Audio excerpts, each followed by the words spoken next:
وَإِن تَعُدُّوا نِعْمَةَ اللَّهِ لَا تُحْصُوهَا۔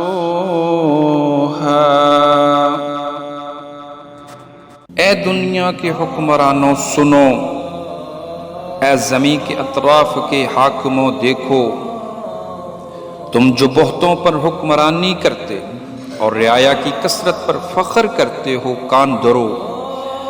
حکمت، فہم و فراست اور کمال قدرت سب اسی کی ہے۔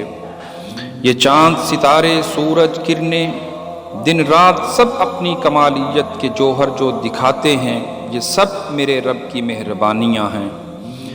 رب ذوالجلال کی قدرت کے جب چشمے پھوٹتے ہیں تو پھول، کلیاں، باغیچے، گلشن، ہریالی، پودے، یہ دھرتی کے سب نظارے، یہ دریا و سمندر، یہ ندیاں اور نیلے پانی کی آبشاریں، یہ نظام ہستی کو چلانے والے، میری سب دعائیں، التجائیں، مسکراہٹیں، محبتیں سب رنگ لائیں، اور پھر چہروں پر خوشیوں کے گیتوں کی ہو مہکار، تو ہر دل سے نکلے میرے رب کی ہیں مہربانیاں۔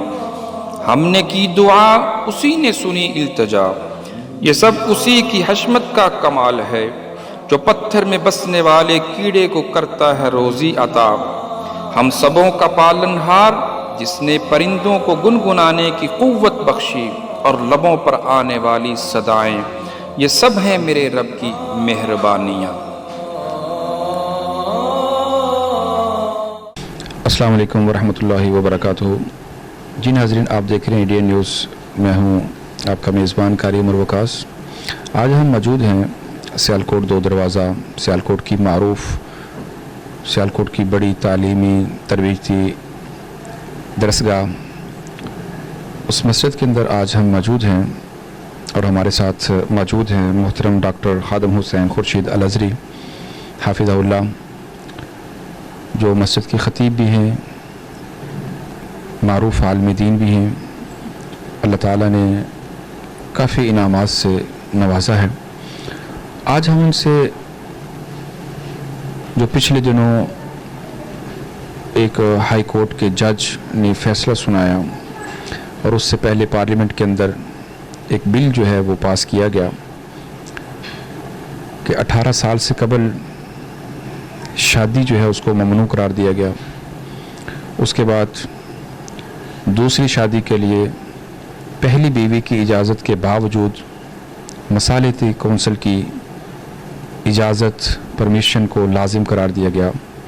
ہم آج شرعی نقطہ نظر سے اس کی اہمیت کو جاننے کی کوشش کریں گے کہ اللہ تعالیٰ نے قرآن مجید میں مرد کو شادیاں کرنے کا حکم دیا ہے، فَانْكِحُوا مَا طَابَ لَكُم مِّنَ النِّسَاءِ مَثْنَىٰ وَثُلَاثَ وَرُبَاعَ، کہ تم شادی کرو ان عورتوں سے جن کو تم پسند کرتے ہو، 1 سے 2 سے 3 سے 4۔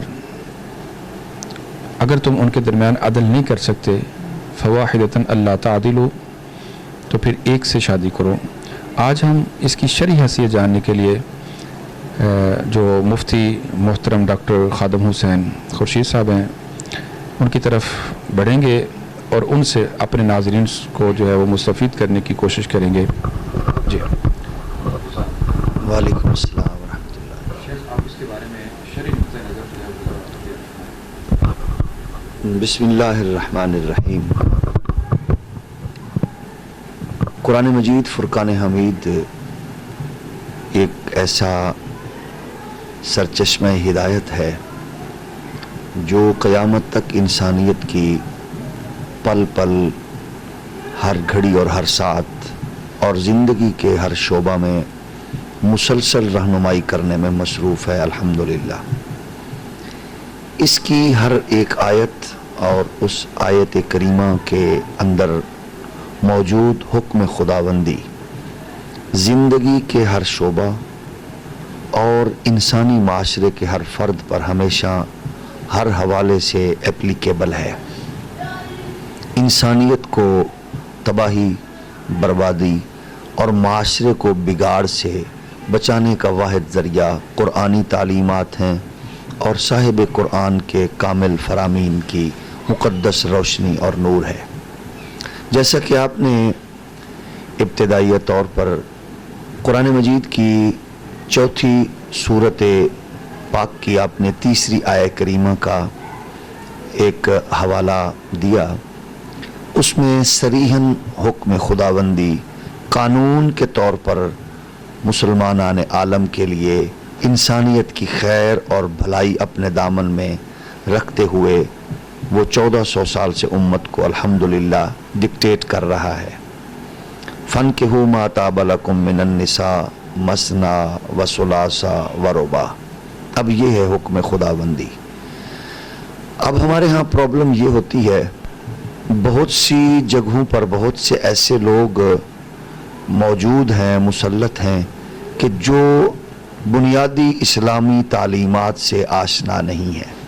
یہی وجہ ہے کہ انتہا پسندی اور معاشرے میں بگاڑ اور فساد کو بدقسمتی سے ہوا ملتی ہے۔ ہر بندہ اپنے دائرہ کار میں رہ کر اپنی ان ذمہ داریوں کا اگر احساس کرے تو وہ یقیناً امت مسلمہ کے لیے خیر، اور بالخصوص اسلامیان پاکستان کے لیے وہ ایک خوبصورت ہوا کا جھونکا ثابت ہو سکتے ہیں۔ اب دیکھیں کہ پارلیمنٹ میں الا ماشاءاللہ وہ لوگ ہیں جن کو قوانین، آئین اور شرعی حدود و قیود سے بالکل آگاہی نہیں ہے۔ یہی وجہ ہے کہ آئے دن کوئی نہ کوئی ایسی ہرزہ سرائی ہوتی ہے جس سے ہر صاحب ایمان شرمندہ ہوتا ہے، اور وہ خدا کے غضب اور خوف سے بچنے کے لیے ہمیشہ دعا گو بھی ہوتا ہے اور خوف زدہ اور پریشان بھی ہوتا ہے۔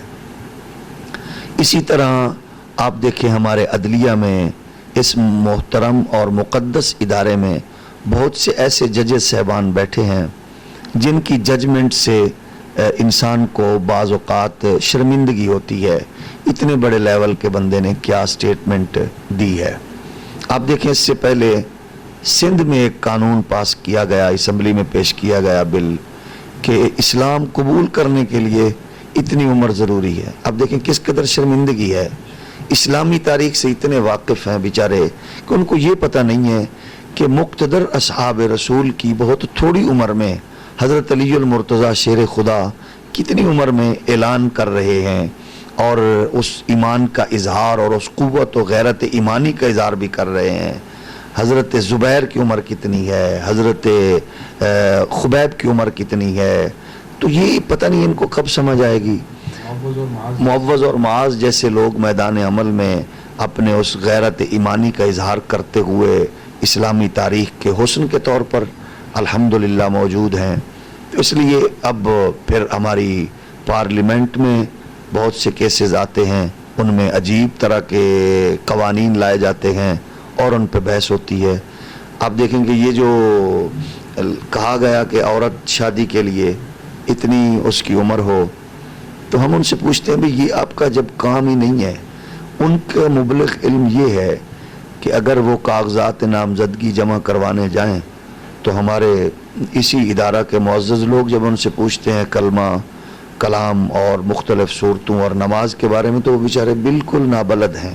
ان کی مبلغ علم یہ ہے۔ تو ہم یہ کہتے ہیں کہ آپ کے پاس رائے دینے کے لیے سب سے پہلے تو آپ اپنے قانون کو اور آئین کے ان حدود و قیود کو فالو کرو جو آپ کی لیمٹس ہیں، اور پھر اگر آپ نے رائے دینی ہے تو آپ کے لیے پاکستان میں ایک آئینی ادارہ اسلامی نظریاتی کونسل موجود ہے، اور ہم اس کو خراج تحسین بھی پیش کرتے ہیں۔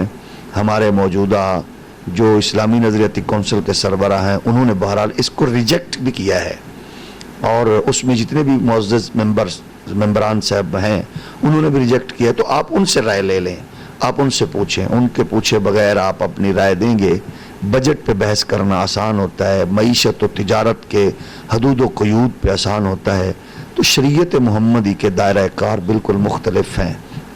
اور پھر بعض اوقات ایسی ہرزہ سرائی ہوتی ہے کہ جو بالکل قرآن و سنہ کے منافی ہوتی ہے، اس میں انتشار، لڑائی اور جھگڑے اور فساد کو دعوت دینے والی بات ہے۔ تو ابھی ریسنٹلی وہی سلسلہ آگے بڑھا تو ہم نے معزز جج صاحب سے ایک عجیب ججمنٹ سنی کہ عورت جو ہے وہ شادی کے حوالے سے مرد کو وہ اب پابندی اس کو دے رہے ہیں اور پابند کر رہے ہیں کہ آپ دوسری شادی کے لیے پہلی عورت اجازت بھی دے دے تو آپ پھر بھی نہیں کر سکتے. یہاں پہ میں سوال ایڈ کرنا چاہوں گا, کیا دوسری شادی کے لیے پہلی بیوی سے اجازت شرعاً لازم ہے؟ جی پہلی بات تو یہ ہے کہ بالکل اجازت کی ضرورت نہیں ہے, لیکن اگر وہ اس کو ایگری بھی کر لیتا ہے تو اس میں بھی کوئی حرج نہیں ہے جی. لیکن آپ اس پہ جو پابندی لگا رہے ہیں غیر شرعی, غیر اخلاقی, غیر قانونی, اور بدقسمتی سے آپ قانون کا سہارا لے کر تو آپ شریعت محمدی پر اگر خدا نخواستہ آپ کی آگاہی نہیں ہے, یہی وجہ ہے آپ دیکھیں نا عموماً ہم اپنے معزز ججز صاحبان کی ججمنٹ میں خلیل جبران کو سنتے ہیں جی اس نے یہ کہا, فلاں ہالی ووڈ کی فلم میں یہ ہوا, بالی ووڈ کی فلم میں یہ ہوا. تو یہ ریاست مدینہ کے معزز ججز صاحبان بعض اوقات ججمنٹ میں تو شرمندگی ہوتی ہے پڑھ کر. آپ قرآن کو سامنے رکھ کے ججمنٹ دیں, آپ حضور سید عالم صلی اللہ علیہ وآلہ وسلم کی احادیث کو سامنے رکھ کر ججمنٹ دیں. ان شخصیات کو خلیل جبران کی طرف تو وہ جائے نا, اور پچھلے دنوں ہمارے پرائم منسٹر صاحب نے کسی کا قول تھا اور ان بیچاروں کی جہالت کا یہ عالم ہے کہ انہوں نے قول بھی خلیل جبران سے, اتنے عاشق ہیں اس جبران کے, بھئی آپ کو ضرورت ہے تو آپ ان کو پڑھیں نا جنہوں نے ریاست مدینہ کے حسن کو کائنات عالم میں دوبالا کیا. سیدنا صدیق اکبر ہیں, سیدنا فاروق اعظم ہیں, حالانکہ ان کے مغربی آقاؤں نے بھی لکھا ہے کہ اگر اسلامی انسانی معاشرے میں ایک عمر اور ہوتا تو شاید کائنات میں سوائے اسلام کے کوئی مذہب نہ ہوتا. تو اس کی بالکل شرعی کوئی حیثیت نہیں ہے, اور ہم پورے پاکستان کے جملہ مسالک کے علماء, اور الحمدللہ ہم اس پہ تمام علماء کو سلام بھی پیش کرتے ہیں کہ انہوں نے اس موقع پر ہمارے معزز جج صاحب کی اس خطا پہ انہوں نے ہر ایک نے آواز حق بلند کی ہے, جملہ مسالک کے علماء نے, کہ یہ بات, یہ ججمنٹ قرآن سننا کے عین منافی ہے. اور اس پہ اسلامی نظریاتی کونسل کے سربراہ کی بات بھی آئی ہے, ممبرز کی بات بھی آئی ہے, تو اس لیے ہم جج صاحب کی اس بات سے بالکل اتفاق نہیں کرتے. اچھا, کیا آپ یہ سمجھتے ہیں کہ دوسری شادی سے جب پابندی لگائی جا رہی ہے تو کتنی ایسی بیوہ اور متعلقہ عورتیں, بہنیں, بیٹیاں جو گھروں میں موجود ہیں جن کو اگر کوئی دوسری شادی کے لیے جو ہے وہ سہارا دینا چاہے, تو جب یہ پابندی لاگو کرنے کی ناکام کوشش کریں گی تو وہ عورتیں, ان کو پھر کون جو ہے وہ سہارا دینے کے لیے, اور کس طرح جو ہے وہ ان کا معزز مقام معاشرے میں جو ہے وہ بنایا جائے گا؟ آپ نے صحیح سمت اشارہ کیا. ہمارے ہاں شریعت محمدی کا اصول یہ ہے کہ نکاح کو آسان کرو, اور شریعت میں سب سے آسان ہے ہی نکاح. یعنی آپ اسلام میں دو چیزیں ہی آسان ہیں, ایک موت اور ایک شادی. اس کو آسان جتنا ہو ضروری ہے. تو آپ نکاح کو مشکل کرتے چلے جائیں گے, پہلے بہت مشکل ہے, اور اس کو اگر آپ اس طرح کی پابندیاں لگائیں گے تو پھر آپ کسی کو سہارا گویا نہیں دے پا رہے, پھر آپ زنا کو عام کر رہے ہیں. ہاں اس طرح کی پابندیاں لگنی چاہیے تھی. ہمیں خوشی ہوتی کہ ریاست مدینہ میں رہنے والے ہر شعبہ میں بیٹھے ہوئے مقدر جو جتنے بھی مقتدر افراد ہیں وہ ان جو مختلف کبا خانے ہیں ان پہ, اور جوا خانے کے اڈے ہیں ان پہ, اور یہ کمار خانوں ان پہ پابندی ہو, یہ فحاشی اریانی کے جو پروگرامز چل رہے ہیں ان پہ پابندی ہو, یہ جو ناچ گانے کے ہیں ان پہ پابندی ہو. تو نکاح کے حوالے سے اگر اس طرح کی ججمنٹس ہوں گی تو پھر یقیناً زنا کو خدا نخواستہ آپ پرموٹ کریں گے اور طلاق کی شرح میں اضافہ ہوگا. پھر لوگ اس طرف جانے کی بجائے پھر اس طرف بڑھیں گے. حالانکہ ضرورت ہے کہ آپ زیادہ سے زیادہ غربا کو, مساکین کو, یتیموں کو, بیواؤں کو ان کا سہارا بنیں.